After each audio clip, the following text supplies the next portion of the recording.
Yes. Habari zenyu.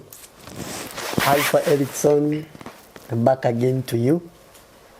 Tunakuja na edition ya Kiswahili ya Nikio Kiigaga Television. Kwanza nishukuru leadership ya Daniel Kamburi kwa kutupatia hii nafasi mara ya pili. I promised you nitakuja na mashow na wageni na mashauri na ma-inspiration na zote ziko kwa line. Karibu sana leo. Mimi naitwa Alpha Erickson. Mungu amenibariki, amenihifadhi. I'm leading a ministry called Alpha Ministries International by the grace of God. Tupate pale Facebook. Kwa Facebook uniite Alpha Erickson Global. Alafu all social media platforms uniite Alpha Erickson. We chat there. Niliona wengi mlikuja tukasemezana, mkasema mmebarikiwa na ile intro shoot ambayo tulikuwa naye. Na Mungu akubariki sana for your positive feedbacks. Na wengine walikuja tukaongea na nimeshukuru sana. Kwa hivyo siku ya leo nimekuja kwa sababu nimewaletea mgeni wetu wa kwanza. Ni rafiki yangu na mheshimu sana. Anaitwa Askofu Amos Ndegwa kutoka Juja. Watu wa Juja mumekumbukwa.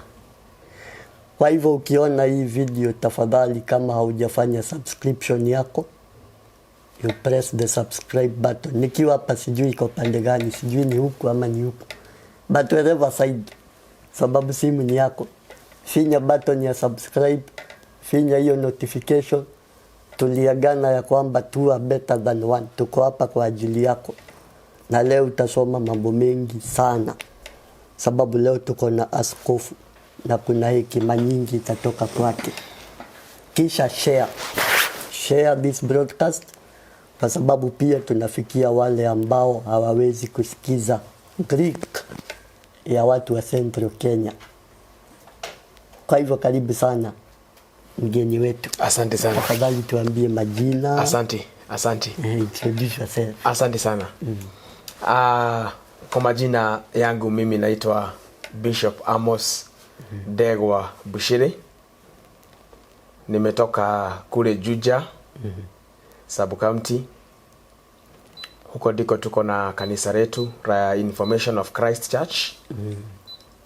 Na tena tuko na makanisa mengi ambayo najua ya kwamba watu wengi sana wanatutazama wakiwa pande nyingi za nchi hii ya Kenya. Na tuko na marafiki pande zingine za nje ya nchi. Na ningetaka kushukuru sana kwa sababu ya studio hii. Kwanza kabla niendelee, ningetaka kwanza kushukuru Bwana kwa sababu ya kunifikisha hapa kwa studio hii. Ambayo nimekuja asubuhi na mapema ili tuweze kuendelea kufanya kazi ya Bwana. Karibu sana. Kabla sijasahau, ningetaka kwanza kusalimia mke wangu Faith Wajiko. Na ningetaka kusalimia watoto wangu mahali walipo. Najua wanatutazama. Na ningetaka kuchukua nafasi hii tena niweze kusalimia kanisa. Washirika wetu wote mahali popote walipo. Wote ninawasalimu katika jina la Yesu. Amen. Nikimalizia niko na wazazi ambao walinileta hii dunia. Hata wao ninawasalimia sana mahali walipo. Naomba ya kwamba Bwana awabariki. Na Bwana akutane na mahitaji ya mioyo yao, na ninawapenda. Amen. Na katika msimu huu wa Krismasi najua ya kwamba tunaenda Geshagi. Kwa hivyo tutaona na wazazi. Yeah. Kwa hivyo hata wale wengine wanatutazama. Wale watu wanatusikia, wasikilizaji, na wale watu wanatuangalia. Ninawasalimu katika jina la Yesu. Amen. Umepokea hizo salamu? Amen. Hata mimi nasalimia watu wa Army Alpha Ministries International, my family. Amen. My children ambao Mungu amenipatia. Mungu awabariki kwa sababu ya support yenu. Amen. Na pia ninawasalimu nyinyi watazamaji na salamu za Christmas. Amen. Saizi holiday zimeanza, lakini ni vizuri tuendelee na conversation kwa hii Christmas edition yetu.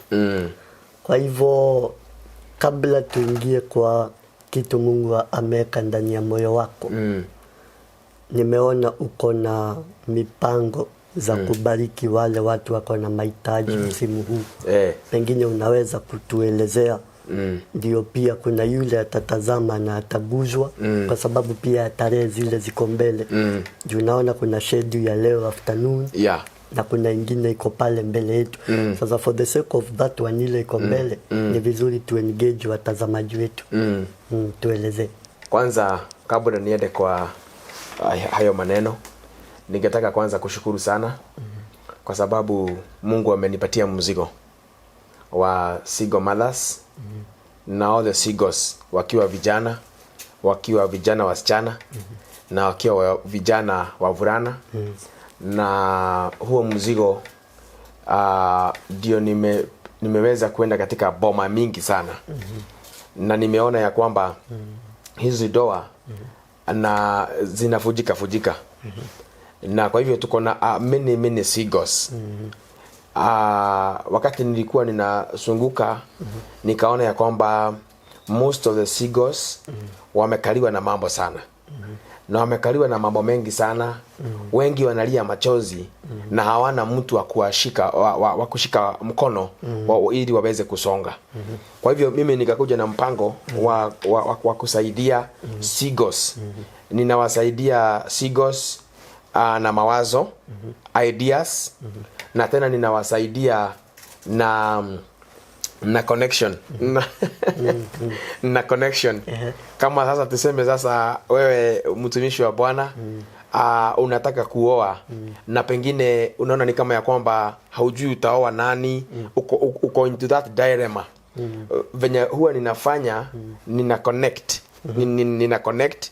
Mungu ametupatia neema ya kuconnect. Unakuta ya kwamba tuna connect watu. Kuconnect aje? Venye tunafanya ni kama sasa uniambie wewe unataka, kama sasa niko na watu kama 400 nini wasichana saa hii. Let me not call them wasichana, niwaite females niwaite females about 400 wako ready even for anyone to come to marry them. So ni kama bure. Sasa mimi sijasema kitu. Sasa venye inaendelea ni kama sasa wako ready. Wanataka tu wananiambia, mtumishi wa Mungu, ukiona mtu ambaye ni mwaminifu na mtu ameokoka na mtu ambaye anampenda Mungu, unaweza niambia na mimi sasa ninamuita. Ninawaacha kwa hoteli, wanaongea.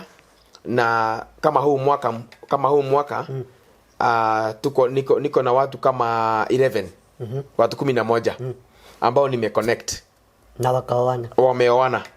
Juzi tumekuwa Murang'a. Na juzi tumekuwa Murang'a kupeleka ng'ombe kai kwa one of the people ambao nimeconnect. Unaona? Nimeenda huko Murang'a, nimepeleka ng'ombe kwa sababu ni mimi huyo mahali ambapo huyo mama mahali alienda. Ni mimi niliwa connect. Sasa nikaona ya kwamba sasa hawa wako na shamba, wako na nyumba, lakini huyu mama ili awe busy na awe huko kwa boma vizuri, nikaona ni tuwa support na ng'ombe. Na watu wakajitolea sana, tukapeleka ng'ombe huko saidi za Murang'a. Kwa hivyo hivyo ndivyo tuna connect. That's unique. Na hii wakati hii neema wakati Mungu amenipatia, nimeona mambo mengi sana. Tueleze. Nimeona mambo mengi sana. Kwa sababu wale watu wengi unakuta ya kwamba ni single. Wengine sasa kwa sababu hawawezi kujieleza, wanabaki chini. Na sijui tutafanya namna gani, kwa sababu nimegundua ya kwamba singles tuko na singles wengi sana kwa makanisa yetu. kweli. Singles. Unakuta mtu anapenda Mungu ndio. Lakini unaweza uliza swali ulize. Huyu mtu ni single. Amefikisha miaka, tuseme amefikisha miaka 35 na bado ni single. So we must come up with a great and a good idea ya kusaidia hawa singles. Lazima tuwe na mikutano mingi sana. Na ningetaka kuomba hata serikali ya Kenya. Ni vizuri ilete a lot of counseling, a lot of counselors. Ili ya kwamba waweze kwenda kwa vijiji kufunza watu about the families and about how to start a family. Kwa sababu ile shida tuko nayo saa hii. Kuna swali mtu aliniuliza. Bishop, ni miaka migani ama ni miaka mizuri gani ya kuoa? Na huyo mtu unaona ya kwamba sasa ako na 40 years. Already ako outdated. Yeah. Huyo ako 40. Ananiuliza ni miaka mizuri migapi? Sijui kama ninatumia Kiswahili sanifu. Ni miaka mizuri migapi ya kuoa? Lakini amepita. Huyo sasa hapa psychologist ama wale wamefanya psychology. Hapa kuna vitu wanaweza sema. Oh yeah, sure. Unaona? Lakini unakuta ya kwamba hiyo miaka 40 ukifanyia huyo mzee mahesabu, na bado ako kanisani, bado anacheza gitaa vizuri, ako pale praise and worship vizuri, lakini kuna mahali amekwama. Kuna mahali amekwama. Na ni vizuri kwa sababu wakati tumekuja na hii kitu, watu wengi sana wameamuka. Yeah, tunapigiwa simu bali sana. Kutoka Makueni, kutoka Kitui, kutoka wapi, Murang'a, kutoka Nakuru. Kuna hata wazungu. Aya. Yes. Ngoja. Hadi wazungu. Hadi wazungu. Wanataka hiyo connection. Na sasa uko na wanaume pia? Niko na wanaume. Niko na wanaume sasa saa hii tunaongea na wewe. Siwezi kosa kama wanaume 100. Na hata niko na Muislamu. Juzi ndivyo kama wiki kama 3. Kuna Muislamu aliniambia hata kwa simu yangu iko hapa. Aliniambia anataka kuwa na Zainabu. Nimtafutie Zainabu. Zainabu ni nani? Zainabu ni hao. Sasa ni Kiislamu huyo Kiislamu. Anataka kuwa na doa. Kaniambia nimtafutie. Sasa hapa ni kwa sababu ya hiyo mashida ambayo nimeona single mothers wanapitia. Single mothers wanalia machozi, mtumishi wa Mungu. Yeah, kweli. Yeah. Single mothers wanalia machozi. Na wakati nimekuwa nikienda Bali hivyo, nikasikia ndani ya moyo wangu ya kwamba in this Christmas time mimi nitajitolea niende kwa marafiki zangu. Najua niko na marafiki na ninajua marafiki zangu wananipenda na mimi ninawapenda. Tutashikilia hao watu ambao wako chini na maisha. Na hiyo ni kuamua, nimeamua. Unaona? Akina shosho, akina guka walifanya kazi gumu sana, lakini walisahaulika. Sasa mimi nimesema Mungu anisaidie niweze kutokea. Yeah. Nishike akina shosho, akina nyanya na babu mkono. Kwa hivyo na akina single mothers. Kwa hivyo katika mkutano ule nitakuwa nao. Siku ya leo naenda pale Keno. Kuna pale mahali kunaitwa Kimorori. Huko ndiko leo tunaenda kupanga. Tutakuwa tunapatiana chakula tarehe 20th na 24. So the next one iko tarehe 24. Yeah, iko 20th. Leo ni kupanga mambo ya venue. Okay. Na ni kupanga my logistics vizuri. So far niko na manguo mingi watu wamenipatia. Thank you so much. Yeah. Na ninasema asanti. So far niko na unga. Niko na vitu mingi watu wa Mungu wamenipatia. Na kwa hivyo ningetaka kuzigawanya vizuri. Yes. Kwa sababu hizi vitu sio zangu. wakati nataka vitu zangu hawa marafiki zangu bado wananipatianga. Kwa hivyo hizo vitu wamenipatia nipelekee watu.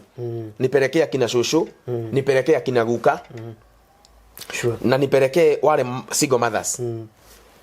Wacha nikwambie. Wacha nikwambie kitu kimoja. Ninaona kuna mahali nilitembea. Nikakuta mama. Na kulikuwa masaa ya saa 12 jioni. Nikaenda nikasimamisha gari yangu hapo. Nikaona watoto wamekuja wamekimbia. Na it was just in a shopping center. Wale watoto wakaniambia tununulie unga. Tununulie unga.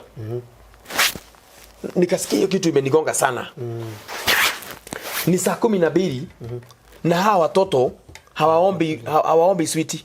Na unajua tabia ya watoto mtumishi. Tabia ya watoto ni kuomba sweetie tupesa. Hawa watoto wananiambia unga. Anajua kuitisha unga. Hiyo mambo ilinikera sana. Mimi nikapaki gari yangu hapo. Nikaambia watoto hakuna shida. Tukaingia kwa supermarket, tukachukua unga. Unga wa kidole. Umeshakula unga wa kidole? Sijai, hata nimesikia leo mara ya kwanza. Hebu tuambie unga wa kidole ni nini? Wewe umewahi kula unga wa kidole? Unajua kuna unga inaitwa kidole. Na nikaenda hapo tukachukua kidole 2. Hiyo ni unga. Ni unga mzuri sana wa kidole. Kidole inaitwa kidole. Sasa nikaenda pale nikachukua unga. Lakini wacha nikwambie. Nilistuka sana. Nikachukua unga paketi 2 na nikapeleka pale nyumbani tukiwa na watoto. Wakati tulifika pale tulikuta mama. Mama anakisha moto. Hajui chochote, anachemsha maji, hajui chochote. Ile kaunga iko pale nyumbani ni kadogo. Mama akona watoto 4. Mama ako depressed. Mama ako na shida. Analia machozi. Na hapo ndipo sasa niliingia kwa udani sana sasa. Nikaona single mothers wanalia machozi. Kweli. Na unajua mimi nimelelewa na single mother. Oh my God. Yeah? By the big up to my mother. Amejaribu. Hapa nimefika. Thank you very much. Sasa at least ni mimi namshikilia sasa. Oh yes. Alafu hiyo umeniambia bishop wangu sasa. Yeah. Mimi ni mpiga picha. Kwa ama tuseme IT specialist. Okay. Kwa foundation yake ambayo ni the same vision. Yeah. Anaitwa Dr. Samir Kwaro. Anafanya foundation ya kuenda kwa elders. Yes. Tumetembea, tumeenda Nakuru, yes. Tumeenda Olkalau, tumetembea masehemu hapa Nairobi. Na I'm telling you, history ya neglected elders na single parents, it's reality. Yeah. Mimi nimeona na macho. Naona sasa. So I think siku moja tutakuja kufanya a mission. Kitu kubwa tu tuweke watu pamoja, tuweke mali pamoja na pia watazamaji wetu. Lakini hii yenye inakuja 20th na 24th najua wataparticipate kwa sababu contact zitakuwa pale na watakuwa naongea na wewe. Hata unajua sasa mimi nimestuka. Kwa sababu ile mambo iko sahihi. Na lazima sasa tukubali. Tukubali ya kwamba kuna shida mahali. Alafu kuna shida. To highlight some of these issues major zenye huwa zina cause singlehood. Either mtu anakosa kuolewa ama kuoa ama anaolewa then anatoka anarudi pale.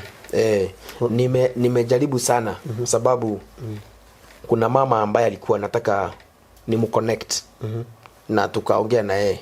Aka na watoto 3. Na ni mama ako sawa. So alikuwa kwa ndoa tayari. Alikuwa kwa ndoa. Ile shida kubwa sana ambayo imeingia. Wamama wengi hawako single kwa sababu ya kutaka.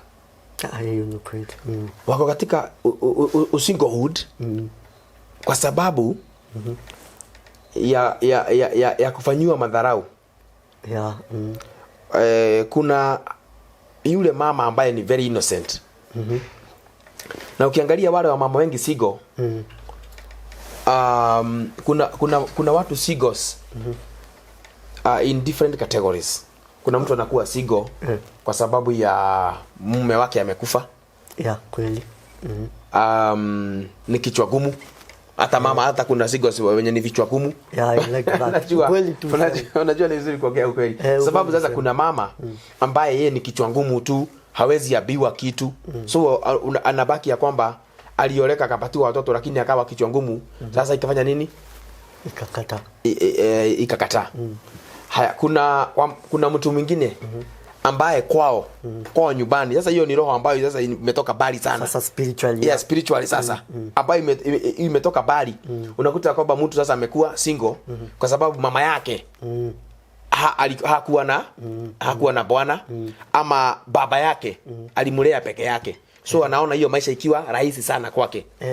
Unaona? Ameadopt hiyo maisha ya mama yake ama baba yake. Kuna mwingine na yeye sasa ni single kwa sababu huyu amekosa. Okay. Kwa sababu kuna watu ambao hawajui kujieleza.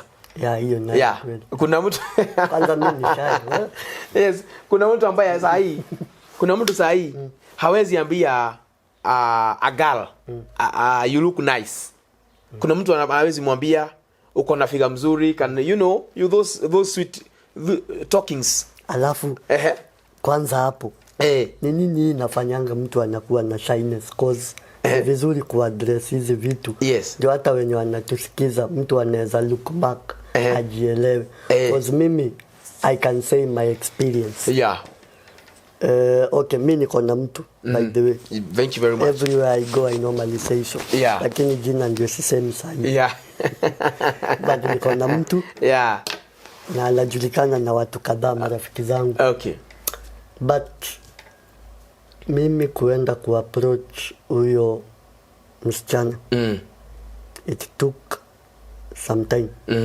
In fact venye sisi tulianza tuliingia tu, tulikujanga sasa kuelewana vizuri ikiwa mwaka na kitu imeenda.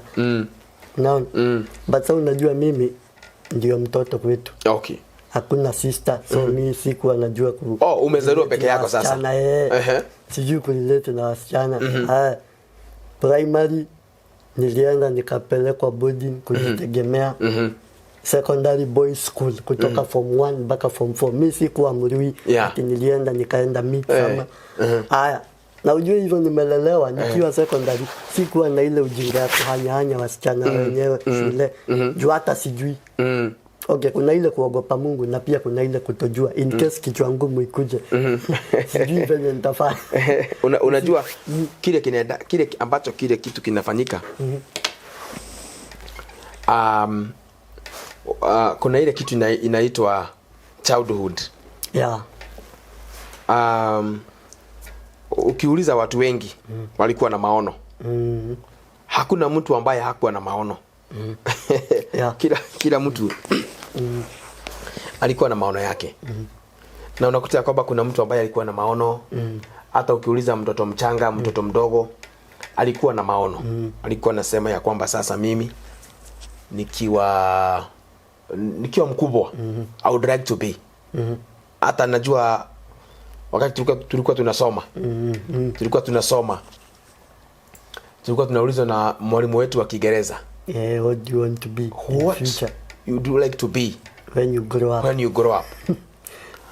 Hakuna mtu ambaye alikuwa anasema atakuwa makanga. Hakuna.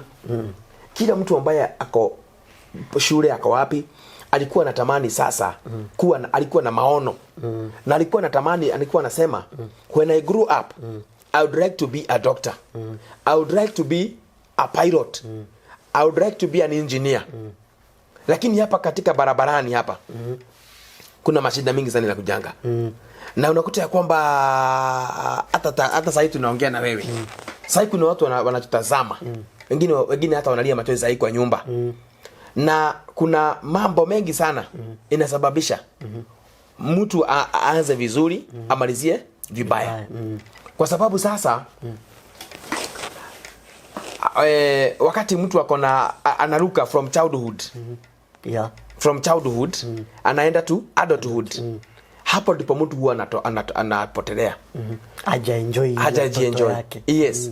Na ndiposa unakuta ya kwamba mtu anasema baba yangu hakufanya kazi. Unaona? Nani ako na miaka mingapi, nani huwa anasema hivyo? 40 and above, 50 and above. Na anacheza kwa bouncing castle. Si anasema ni baba hakufanya kazi ama ni mama hakufanya kazi. Ujue ukifikisha 30 years umeingia kitu kinaitwa background. Exactly. Sasa ni wewe watu watakuwa wanasema huyu okay, fulani wetu. Huyu sasa kuna mtu anakuangalia akiwa 30 years and above. You are now the background. Imagine. Kuna mtu atasimama aseme kwa nini wewe mzai wakati products zilikuwa zinatoka milioni 2, kwa nini hukununua?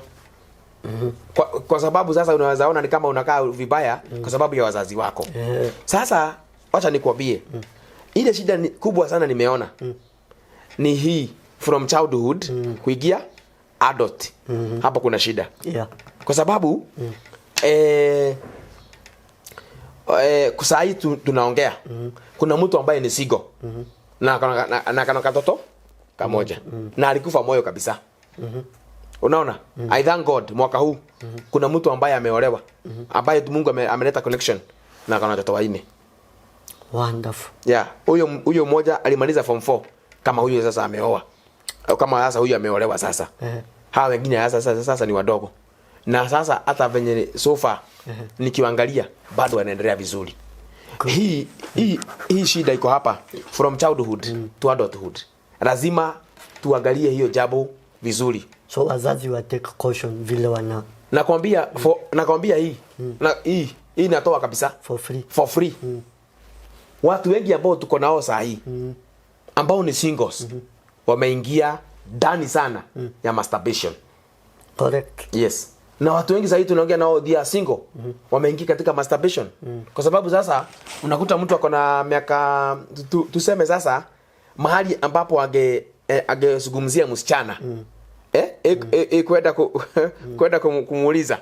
Kwenda kuuliza msichana. Unakuta ya kwamba anakuwa introduced na mapepo. Yeah. Kufanya masturbation. Unaona? Ile confidence inakatika. Correct. Unaona? Na ndipo unakuta ya kwamba even hapa kwa social media ni vizuri sasa kuwa caution.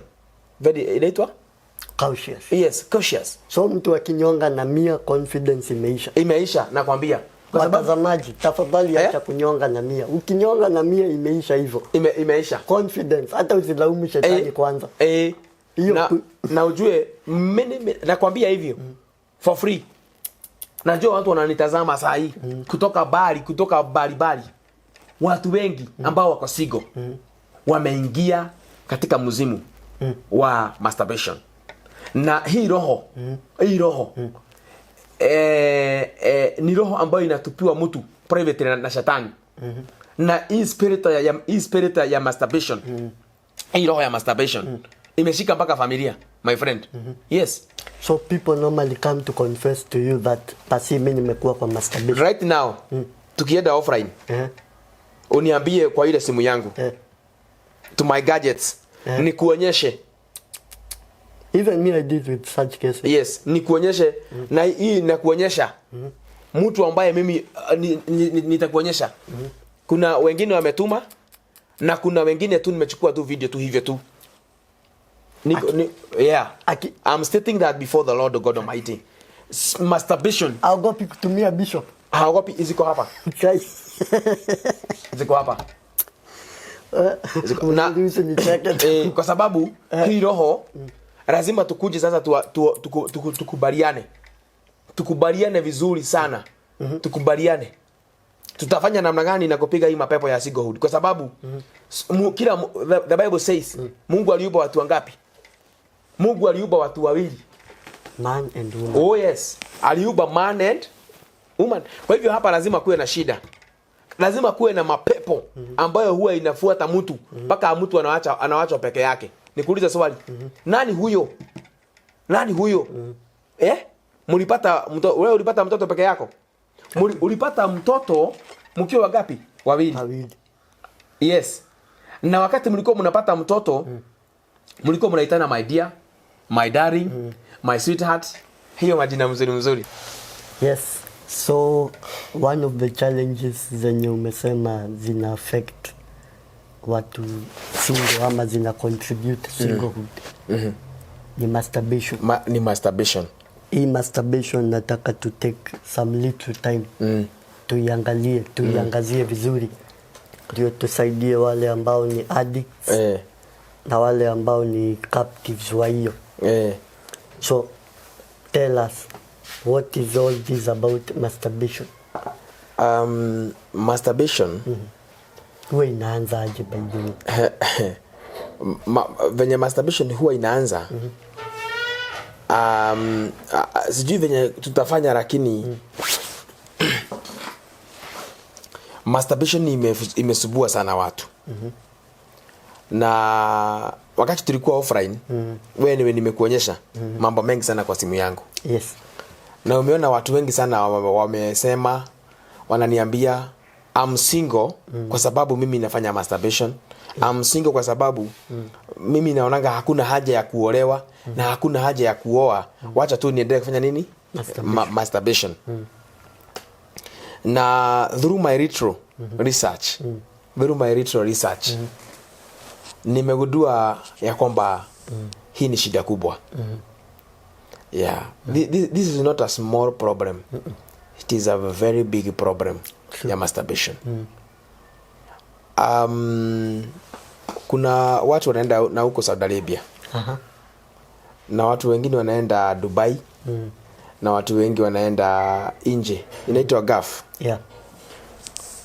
Do you know most of these people be affected with masturbation? Sababu wako separated na partners wao, some of them. Yes. Na wengine wameenda kama divorced people. Na kwa sababu ya kukasiwa huko, wanakasiwa sana. Kukasiwa. So unakuta ya kwamba huyu mtu ameanza masturbation. Hata hana freedom ya kuhangau. Hana freedom. Sasa unakuta ya kwamba hawa watu wote ambao tuko na wao wanajigiza katika masturbation. Yes. Kuna watu wengi sana wameingia kwa masturbation. Yeah. Wengi sana. Na hao sasa ni wale sasa wamesafiri. Hiyo ni party moja. Wale watu ambao sasa wamesafiri. Kwa hivyo hiyo ni as a result of kukuwa starved sexually. Yeah. So hao ni wale watu wamesafiri. Wengi wanafanya masturbation. Haya, kuna wengine sasa ambao ambao sasa wako na familia. Yes. Unakuta mtu ako na familia. Lakini hata kama ako na familia bado tu anaingia kwa sababu mama amemnyima. Wakati mama amekunyima, unakuta ya kwamba umeingizwa katika masturbation. And by the way, hii kitu ya kunyimwa alafu mtu anaanguka kwa masturbation, unajua huyu mtu anaanguka kwa masturbation anakuanga ame come from somewhere in this weakness. So huyu ni mtu ameoa ama ameolewa but already ni weak. So unaona mambo ya kitu kinaitwa sex. Kama lazima avoid, we must avoid kunyimana. Yeah, hata maandiko imesema. Na ni lazima please, na ninaambia tu watu tafadhali wale tu wako mahali ili tuweze come out of this spirit of masturbation, out of singlehood. Lazima tukubali kutumia sex kama a fruit. Exactly. And of course a good fruit. Sex is good. Na mimi niko na swali. Yes sir.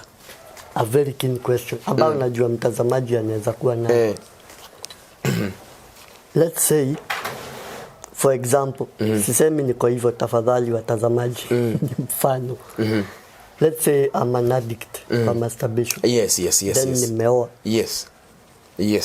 Is sex. Yes. Is it used to cushion a weakness?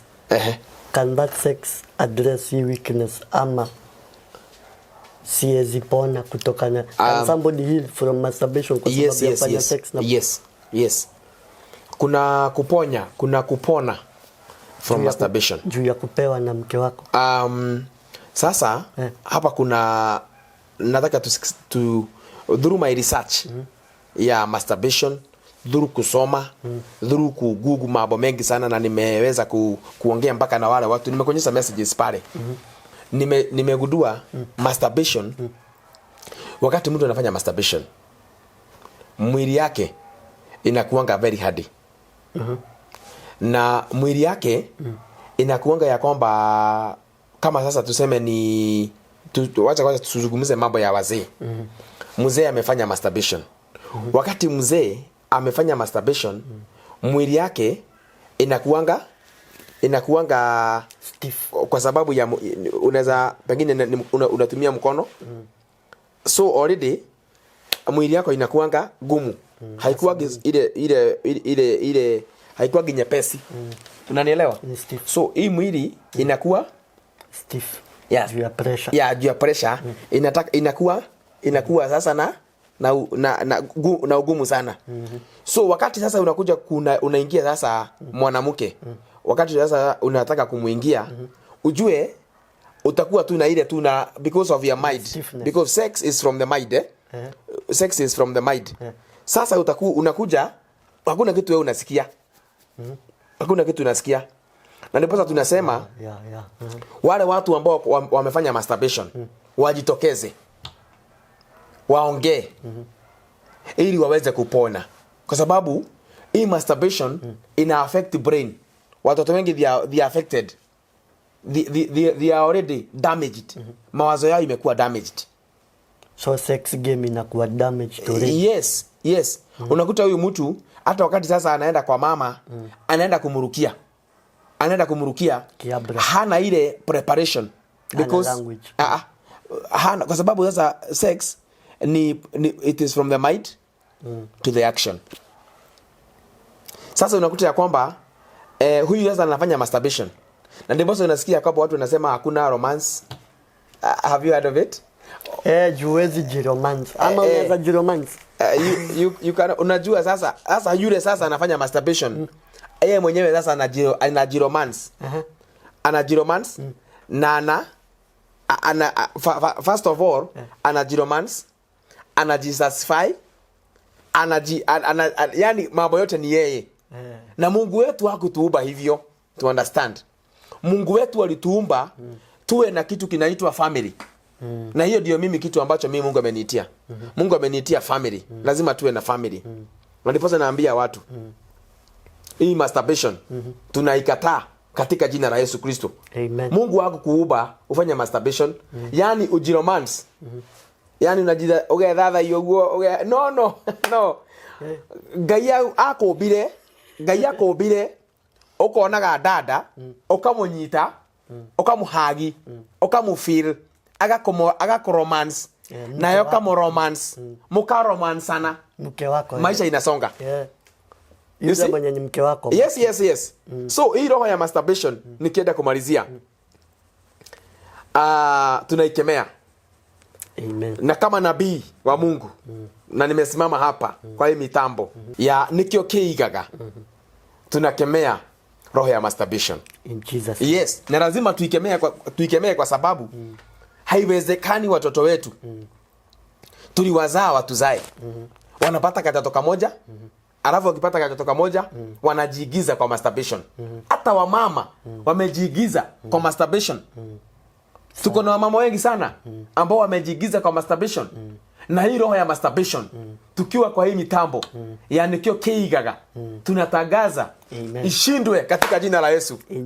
Lazima ishindwe. Amen. Yes, na nikimalizia lazima ishindwe katika jina la Yesu.